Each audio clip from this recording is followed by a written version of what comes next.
A black old man was kicked out of a luxury car dealership, but the manager regretted it a minute later. Subscribe and tell us where you're watching us from. Samuel Williams had lived through nearly 8 decades, and in that time he had seen the world change in ways that were both profound and, at times, painfully slow. He was a man who had come from hardship, rising from a childhood of poverty and prejudice to build a life of quiet success. Yet, despite his wealth, he had never embraced the extravagance that many of his peers flaunted so freely. He lived in the same modest house on the outskirts of the city, a home he had purchased more than 50 years ago. The neighborhood had changed over time, the faces of the people shifting with the decades. But Samuel had remained, a quiet fixture of stability in an ever-moving world. His wealth was no secret to those who knew him well, but few truly understood the extent of it. He had built his fortune through patience, wisdom, and an unwavering belief in the power of investment. Real estate, stocks, and small business ventures had all played a role in his success, yet he had never sought recognition or admiration for his financial achievements. To Samuel, money was a tool, not a symbol of status. He did not own designer suits or luxury watches, nor did he drive flashy cars. His favorite possessions were the books that lined the shelves of his study, volumes that told the stories of history's great thinkers, revolutionaries, and dreamers. Samuel believed in using his wealth for good. Over the years, he had quietly funded scholarships for underprivileged students, donated to hospitals, and financed programs aimed at helping the homeless find stability. He had never sought to have his name attached to these efforts. His satisfaction came from knowing that his contributions were making a difference. His daughter, Rachel, had inherited his values. She was a school teacher, dedicating her life to educating children in underserved communities. She had never been interested in the wealth her father possessed, choosing instead to live a simple life, just as he had taught her. The only extravagance she allowed herself was the time she spent with her son, Malcolm. Malcolm was 10 years old and full of life. He had an insatiable curiosity about the world, always asking questions, always seeking to understand. But more than anything, he loved cars.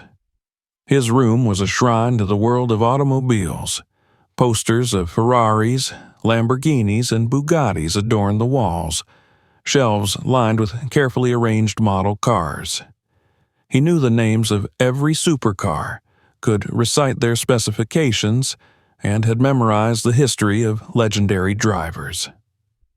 Samuel loved to indulge his grandson's passion. He would take him to car museums, tell him stories about classic races, and listen intently as Malcolm excitedly described his dream of one day driving a Ferrari. But dreams, Samuel knew, were sometimes fragile things. It had started with fatigue. Malcolm, once so full of boundless energy, began to tire more easily. He would come home from school and collapse onto the couch, his usual enthusiasm dulled by an exhaustion that could not be explained by a simple day of learning. Then came the weakness in his hands. Small things, like struggling to button his shirt or hold his pencil properly. Rachel had taken him to the doctor, hoping it was nothing more than growing pains or an iron deficiency. The diagnosis shattered them. A rare, aggressive neurological disease. It would progress quickly, the doctors said. There was no cure. There was little they could do but make him comfortable and cherish the time they had left. Samuel had faced many hardships in his life, had endured injustice, had built himself up from nothing, but nothing had ever felt as heavy as watching his grandson's bright future dim before his eyes. But Malcolm did not dwell on the unfairness of it. He still smiled, still laughed, still dreamed. And he still talked about Ferraris. Samuel knew then that there was one thing he could do. He could not give his grandson more time, but he could give him a moment. One perfect, unforgettable moment. Malcolm's dream had always been to ride in a Ferrari, to feel the power of the engine, to hear the roar of the machine that had fascinated him for as long as he could remember. Samuel decided that he would make that dream come true. He began researching, looking for the right place to buy a Ferrari. He wanted it to be special, something Malcolm would remember forever. And so, one morning, he put on his favorite hat, straightened the collar of his well-worn coat, and stepped outside. The world had changed in many ways, but Samuel had learned long ago that some things remained the same. And as he drove toward the high-end dealership in the wealthiest part of the city, he couldn't shake the feeling that he was about to be reminded of that truth once again. The Ferrari dealership stood like a temple of luxury in the heart of the city's wealthiest district. Towering glass walls gleamed under the late morning sun, reflecting the meticulously polished showroom floors within. The building exuded exclusivity, from the sleek, minimalistic signage to the security guards positioned discreetly near the entrance. Inside, the cars sat like rare jewels under carefully arranged lights, their sculpted bodies shimmering in hues of deep crimson, midnight black, and electric silver. Samuel Williams parked his car, a modest, well-maintained sedan, a block away from the dealership. He didn't care for valet services, nor did he feel the need to parade his financial means. He had come with a simple purpose, to buy a Ferrari for his grandson, to give Malcolm a memory that would shine even in the darkest of days ahead. As he stepped into the dealership, the shift in atmosphere was palpable. The conversations of customers and staff fell to a hushed murmur, and though no one openly stared, Samuel could feel the weight of their gazes. He had been here before, not in this showroom, not in this moment, but in countless others across his lifetime. The unspoken question hung in the air. What is he doing here? The showroom was immaculate, every surface gleaming under soft ambient lighting. Sales associates in crisp suits moved fluidly between the vehicles, attending to affluent clientele who examined the cars with casual entitlement. Samuel walked past them, his eyes scanning the rows of automobiles until he saw it.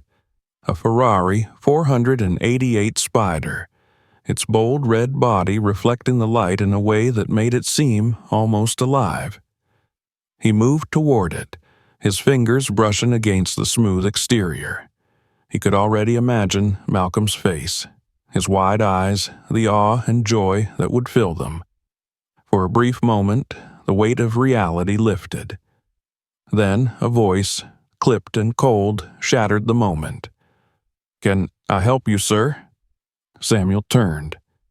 The man addressing him was tall, impeccably dressed in a tailored navy blue suit. His hair was neatly styled, his expression practiced, polite but distant. He wore the kind of smirk that was meant to be welcoming to some and dismissive to others. "My name is Thomas," the man continued, his eyes subtly scanning Samuel's attire. The coat, though clean, showed signs of years of wear. The shoes, though polished, lacked the sheen of designer brands. "Are you looking for something in particular?" Samuel nodded toward the Ferrari. "I'd like to buy this car." For a fleeting second, Thomas's smirk faltered. Then it returned, sharpened with condescension. "Ah," he said, his tone dipping into something almost amused. "That's a beautiful choice. The 488 Spider is one of our finest models. But I should let you know, these cars aren't exactly inexpensive." "I'm aware of the price," Samuel said evenly. "Of course," Thomas replied, but his posture remained unchanged, his skepticism unmasked. Samuel had lived long enough to recognize what was happening. He had seen it in countless faces over the years, the doubt, the disbelief, the underlying assumption that he didn't belong here. "Why don't I show you something else?" Thomas suggested smoothly. "We have a few pre-owned models that might be—" "I'm not interested in anything else," Samuel interrupted. His voice was calm but firm. "I came for this car." Thomas hesitated. He was accustomed to making quick judgments about people, assessing within seconds whether a customer was worth his time. And everything about this man, the simple clothes, the old-fashioned hat, the quiet but assured demeanor, suggested that he wasn't. "Perhaps I could arrange a test drive for you," Thomas said, still stalling, "although we do require a credit check before—" "I'll be paying in full," Samuel cut in, his patience thinning. "Today." For the first time, a flicker of something unreadable crossed Thomas's face. He glanced around the showroom, as if expecting someone else to intervene, someone to confirm that this was, in fact, a misunderstanding. When no such person materialized, his expression hardened. "I see," Thomas said coolly. "I'll have to check with my manager about that." Before Samuel could respond, Thomas turned and walked away. But he did not go toward an office, nor toward another associate. He walked directly to the front desk, where the security guard stood. Samuel exhaled slowly, pressing his hands into the pockets of his coat. He had been here before. He had walked into places where he was unwelcome, where his presence was questioned before a single word had been exchanged. And yet, no matter how many times he encountered it, there was always that familiar sting. The security guard, a large man in a black suit, approached a moment later, his expression carefully neutral. "Sir," he said, his voice slow, measured, "is there a problem here?" Samuel turned fully to face him. "Not at all," he replied. "I was just speaking with one of your salesmen about buying a car." The guard's eyes flicked to Thomas, who was watching from a few feet away, arms crossed. There was a silent exchange between them, one that Samuel recognized all too well. "I think maybe you should come back another time," the guard said. Samuel remained still. He could have argued. He could have demanded to speak to someone else. But he knew how this game was played. He had fought enough battles to know that some were not worth waging. Not in this way, not on this day. He gave one last glance at the Ferrari, the car that would have made Malcolm's heart soar, before turning toward the exit. As he walked away, Thomas's voice followed him. "Maybe next time, sir," he said with that same thinly veiled smirk, "if you're serious about making a purchase." Samuel didn't look back. The cold air outside was a stark contrast to the warmth of the showroom, but it was not the temperature that made his breath feel heavy in his chest. He reached for his car keys, fingers tightening around them. This was not the end of it.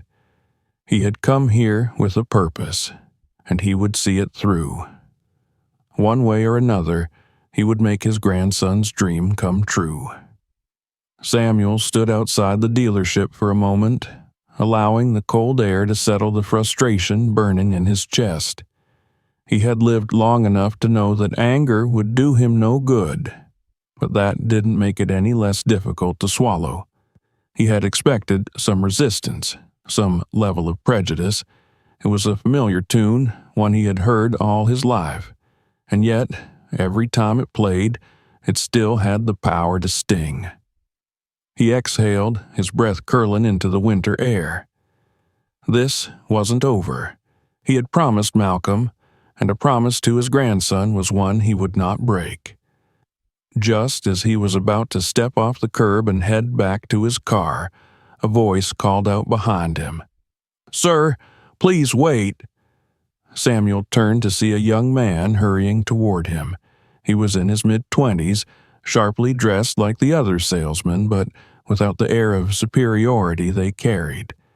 His suit fit well, but there was no stiffness in his posture, no cold calculation in his gaze. His skin was a warm brown, and Samuel recognized something in his expression, concern, perhaps even shame. "I saw what happened," the young man said as he caught up to Samuel, "and I wanted to say I'm sorry." Samuel studied him for a moment before speaking. "You don't need to apologize for something you didn't do." The young man shook his head. "I do, though. That was wrong. The way he treated you, it was unacceptable." Samuel sighed. "It wasn't the first time, son, and I doubt it'll be the last." The young man nodded solemnly, then extended a hand. "My name's Jason. I work here, and if you're still interested in that Ferrari, I'd really like to help you." Samuel hesitated. He had been ready to leave, ready to find another way.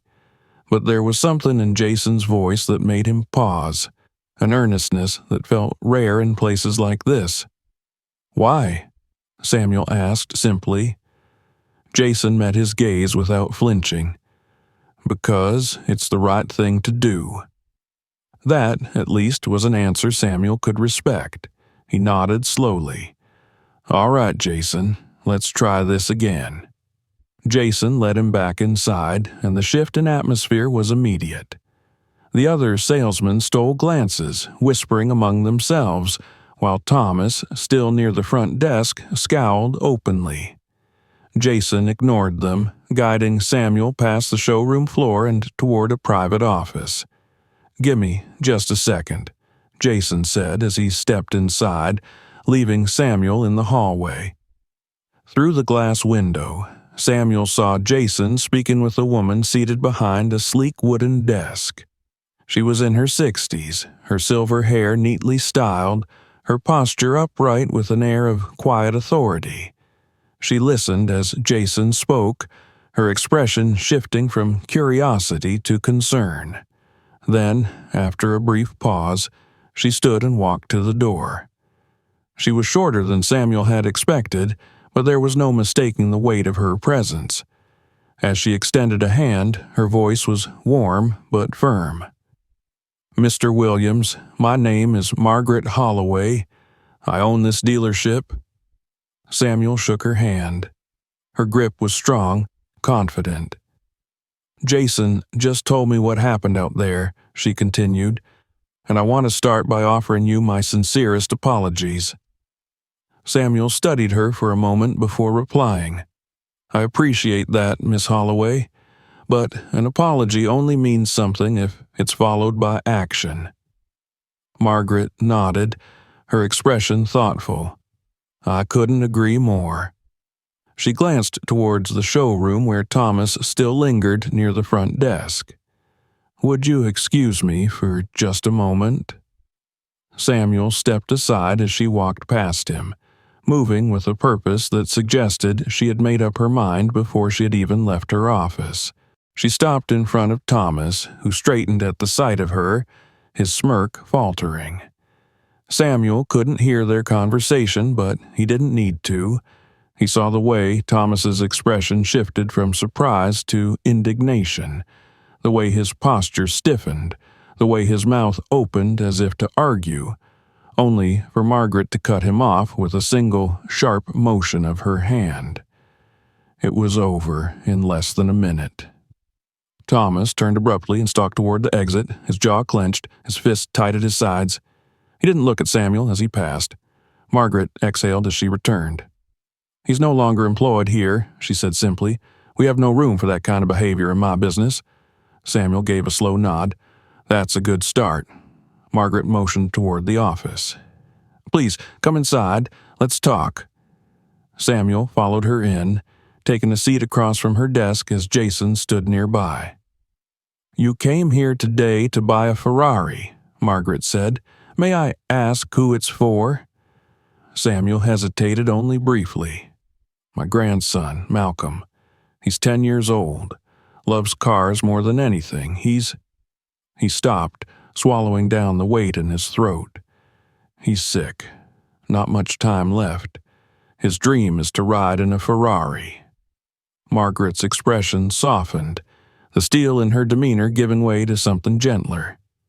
Jason, standing to the side, looked down, his jaw tightening.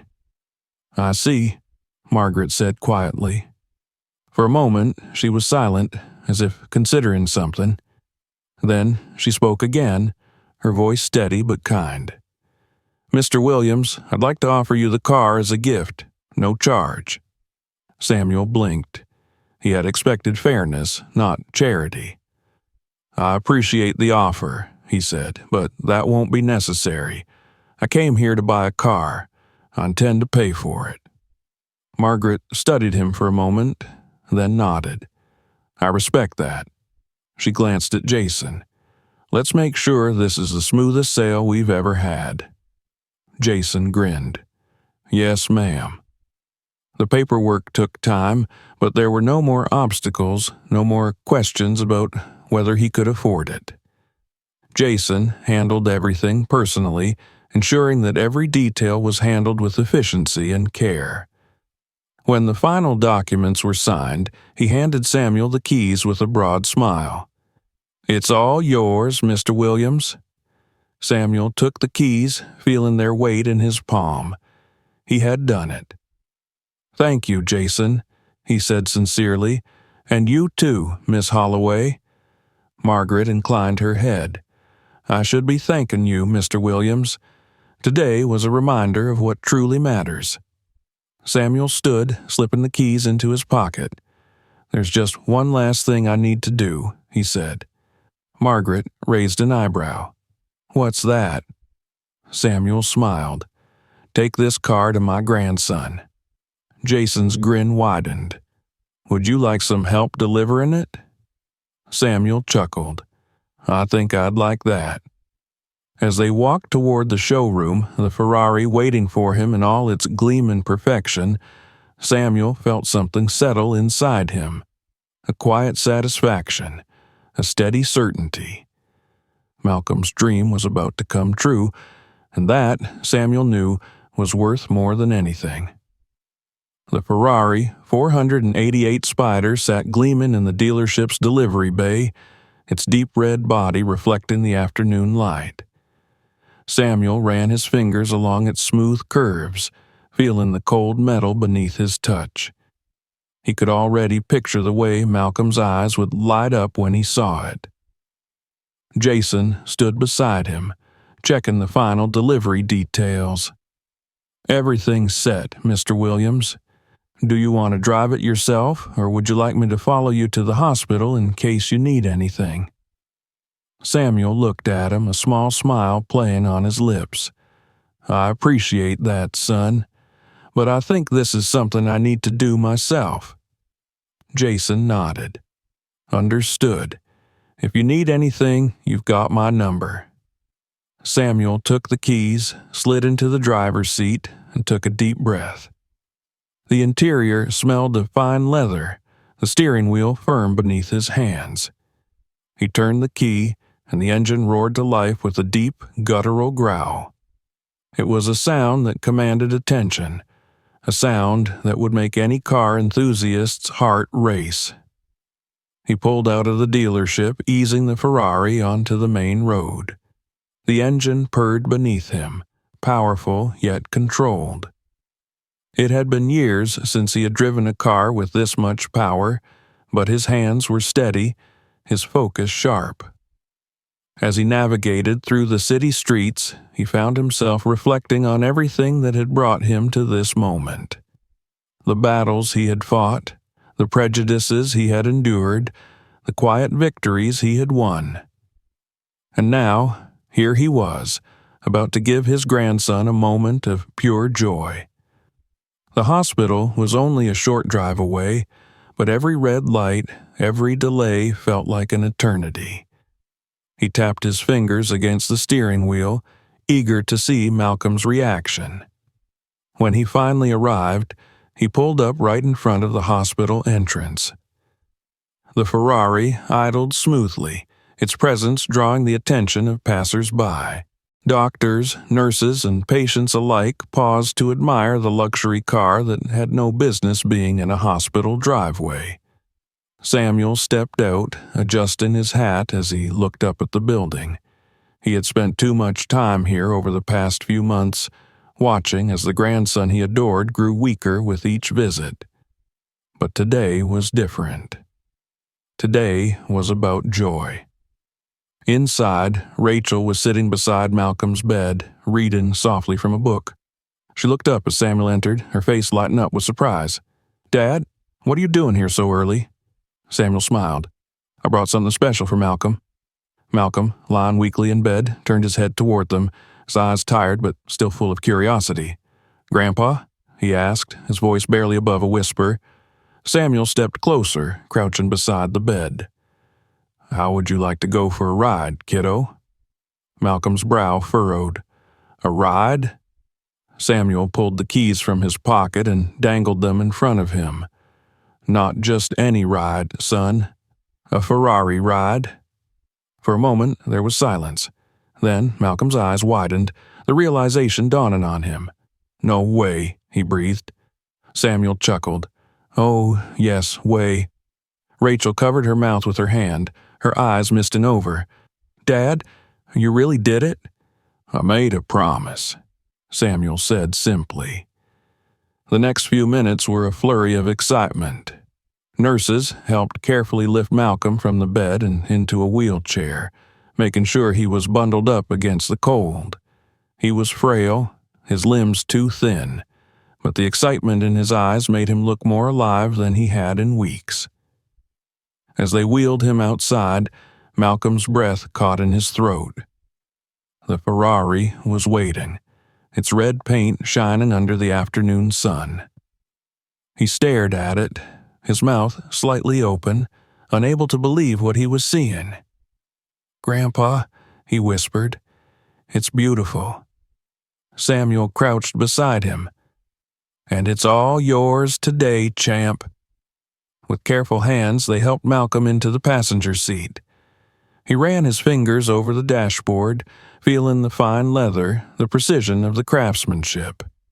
He touched the steering wheel reverently, as if afraid it might disappear if he blinked. Samuel slid into the driver's seat and looked over at his grandson. "Ready?" Malcolm nodded eagerly, more than ready. Samuel pressed his foot to the accelerator and the engine roared. They pulled away from the hospital, the Ferrari gliding effortlessly onto the road. Samuel kept the speed controlled, but the car's power was undeniable. The city blurred past them, the late afternoon sun casting long shadows across the pavement. Malcolm laughed, a full, bright laugh that Samuel hadn't heard in too long. He tilted his head back against the seat, his eyes alight with pure joy. "This is amazing," Malcolm shouted over the sound of the wind and the engine. "I can feel it in my chest." Samuel grinned, glancing over at him. "That's the power of a real supercar, kid." They drove through the city, taking scenic roads, stretching out every moment. Malcolm's face never lost its look of awe, his hands gripping the seat as he took in every second of the experience. For a little while, he wasn't a sick boy in a hospital bed. He wasn't fragile or fading. He was just a kid living his dream. As the sun began to dip lower in the sky, Samuel turned back toward the hospital. He wanted to keep driving forever, to keep this moment alive, but he knew Malcolm was growing tired. When they pulled back into the hospital driveway, the nurses were waiting, along with Rachel. Malcolm's face was flushed with excitement, his eyes still shining. "That," he said breathlessly, "was the best day of my life." Samuel swallowed past the lump in his throat. He reached over and gently squeezed Malcolm's hand. "I'm glad, kiddo." As the nurses helped him back into his wheelchair, he looked back at the Ferrari one last time. "I'll never forget this, Grandpa." And Samuel knew in that moment that neither would he. No matter what came next, no matter how much time they had left, this memory would last forever.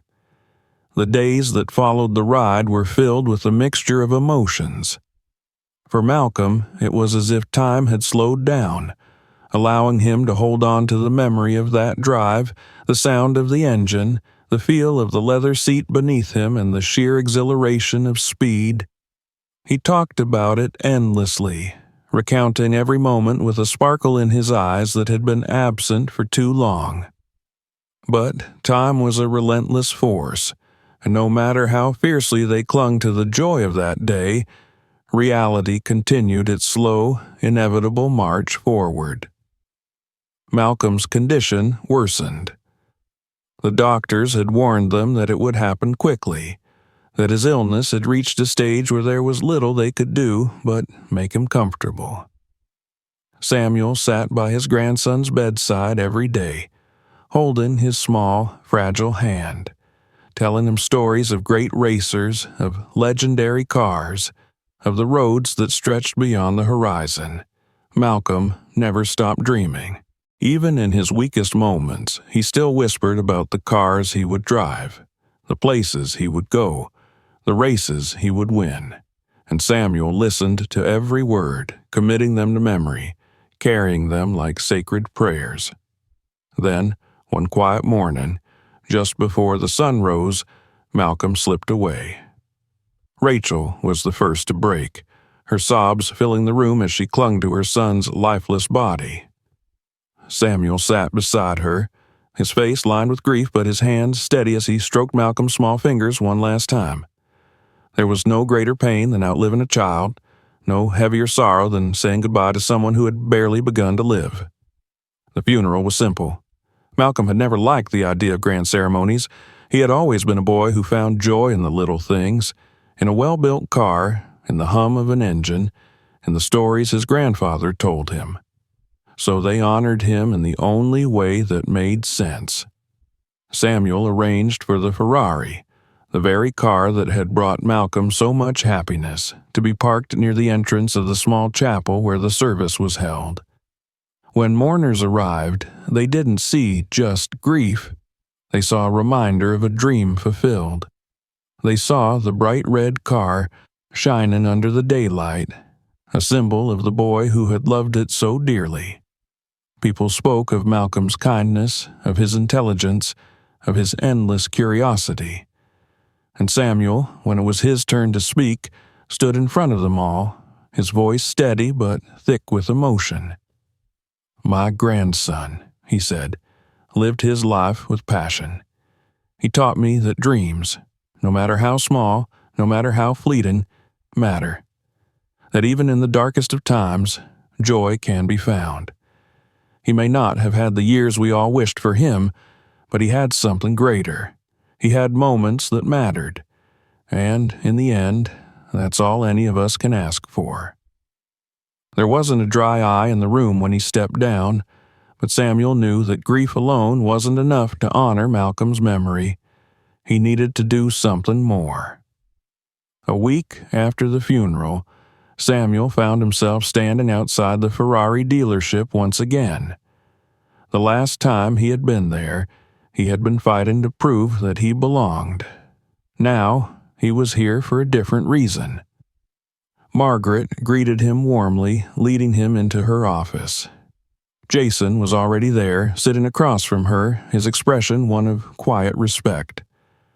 "I wasn't sure if we'd see you again so soon, Mr. Williams," Margaret said softly. "How are you holding up?" Samuel exhaled, rubbing his hands together before he spoke. "Grief is a strange thing. It leaves you empty, but at the same time it makes you want to fill that emptiness with something meaningful. That's why I'm here." Margaret leaned forward. "What do you have in mind?" Samuel looked between them, his gaze steady. "I want to start something in Malcolm's name. A foundation. Something that will help other kids like him. Kids who don't have time, but who still have dreams." Jason's eyes widened slightly. "You mean—" "I want to give children who are sick, who don't have long, the chance to experience something special. Maybe it's a ride in a Ferrari. Maybe it's meeting their favorite athlete. Maybe it's something else entirely. But I want them to have what Malcolm had, a moment of pure happiness, something they can hold on to no matter what comes next. Margaret was silent for a moment, then nodded slowly. That's a beautiful idea, Mr. Williams. Samuel reached into his coat and pulled out a checkbook. I want to start by donating enough to fund the first year. We'll work out the details, but this is something I need to do. Margaret took the check with care, but her eyes were on Samuel, not the numbers. I have no doubt we can make this happen. Jason sat back, a slow smile spreading across his face. You know, I think Malcolm would have loved this. Samuel's lips twitched upward. I think so too. And so, the Malcolm Williams Foundation was born. But it didn't stop there. As word spread about the foundation, the dealership itself began to change. Margaret made a decision that shocked even her employees. She renamed the business. No longer was it just a luxury car dealership for the wealthy elite. It became something more. The new sign went up 2 months later. Malcolm Williams Motors, where dreams come true. Underneath, a plaque was installed at the entrance bearing a simple inscription. In honor of a boy who taught us that dreams matter, no matter how much time we have. It became more than just a business. Every year, the dealership hosted special events where terminally ill children could experience the thrill of luxury cars. Test drives were arranged, racetracks were rented, and for just a little while, children who had only known hospital beds got to feel what it was like to fly down an open road. Samuel attended every event, standing in the background watching as each child's face lit up with wonder. He saw Malcolm in all of them, in their wide-eyed amazement, in their laughter, in their meanwhile, Thomas, the disgraced former manager, had fallen into obscurity after his firing. But news of Malcolm's foundation reached him, and for the first time in a long while, he found himself questioning the kind of man he had become. One evening, after much hesitation, he walked back into the dealership, not as an employee, but as a man seeking redemption. Samuel was there when he arrived. I don't expect forgiveness, Thomas said quietly, but I wanted you to know that I've changed. That day, it made me see things differently. I've been volunteering at shelters, trying to be better. I just wanted to say I'm sorry. Samuel studied him for a long time before speaking. Everyone deserves a second chance, Thomas, just like I did that day when Jason called me back inside. Margaret, after much consideration, offered Thomas a lower-level position, not as a manager, but as someone who could prove through actions, not words, that he had truly changed. And over time, he did. Years passed, but Samuel never stopped visiting the dealership, never stopped watching the children who came through its doors, never stopped remembering.